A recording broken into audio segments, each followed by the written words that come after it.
Piers Morgan has seized an opportunity to blast Meghan Markle once again as he fails to move on from their one-sided falling out. In his new column, Piers has taken issue with the fact that Meghan has called for a podcast by American podcaster Joe Rogan, 54, to be removed from Spotify after he interviewed two controversial scientists about the COVID-19 virus. Joe, who has a reported $100 million, £74 million, deal with Spotify, has provoked a backlash due to his COVID questioning podcast. However, he himself has declared he is not an anti-vaxxer and has encouraged many people to get the jab. However, an open letter has been signed by 270 doctors and scientists to request Spotify strip him of his podcasting role on the streaming service.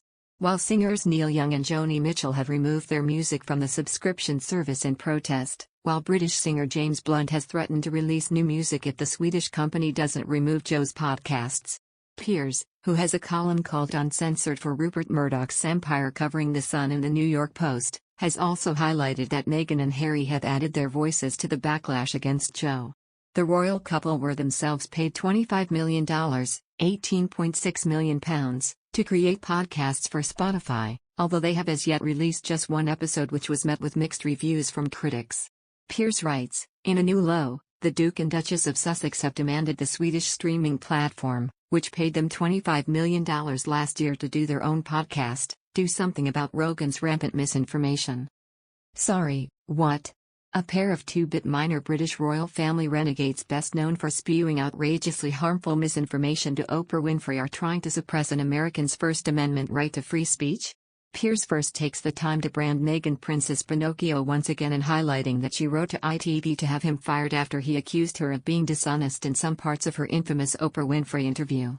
He then continues, how dare she and her equally hypocritical husband, Harry, make any demands from a company that's paid them a fortune to so far produce one podcast that was so bad, I needed urgent brain cell restoration surgery after enduring it.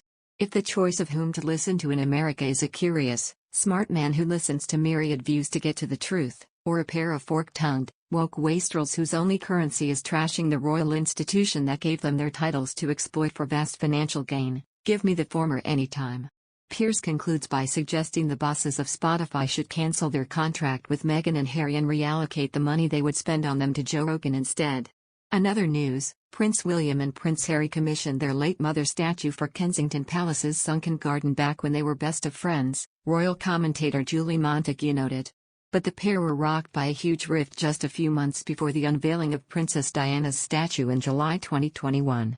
The Duke of Cambridge and the Duke of Sussex ended up appearing together at the unveiling of the statue, but their relationship has reportedly failed to heal completely so far. Speaking to Channel 5's Secret of the Royal Palaces, narrator Samantha Bond said, Diana's sons William and Harry decided to commission a statue to honor her memory. They planned to place it in the sunken garden at Kensington Palace. Ms. Bond continued, the statue would be unveiled to the public on the 1st of July, 2021, to mark what would have been their mother's 60th birthday. But no one could have foreseen what would happen over those 4 years. Julie Montagu, the Viscountess Hinchingbrooke and Royal commentator, said, that was her favorite place within Kensington Palace, and also probably the place that she shared a lot of her memories with her two boys. If you look at 2017, when it was commissioned, William and Harry were best of friends. Fast forward 4 years later, there is a huge rift between the brothers. The narrator then added, William and Harry's strained relationship was at breaking point since the Duke and Duchess of Sussex announced the intention to withdraw from the royal family in January 2020.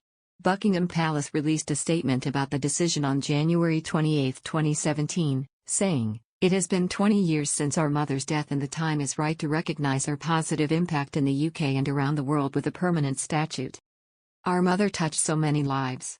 We hope the statue will help all those who visit Kensington Palace to reflect on her life and her legacy. Commentator Camilla Tominey told the BBC, this is Harry and William saying that want a more permanent and personal memorial to their mother. They were too young when she died to have any role in the memorial.